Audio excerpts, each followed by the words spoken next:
கிச்சனில் mushroom green peas pepper fry எப்படி பண்ணுறதுன்னு பார்க்கலாம் வாங்கப்பா. அதுக்கு தேவையான பொருட்கள் என்னென்னு பார்க்கலாங்க.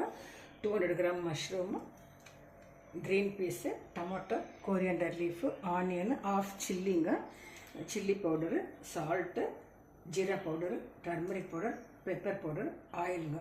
இப்போ எப்படி பண்ணுறது பார்க்கலாம். ஸ்டவ் பற்ற வச்சுட்டுருக்குறாங்க. எண்ணெய் ஊற்றிக்கலாங்க.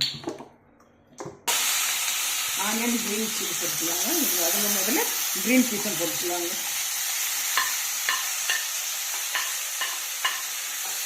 போட்டுக்கிறாங்க.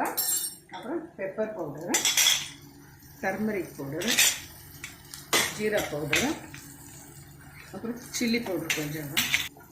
இது வதங்கும் போது மஷ்ரூம் போட்டுக்கலாங்க. 2 நிமிஷம் விட்டா போதும், மஷ்ரூம் ஃப்ரை ஆகிடும்.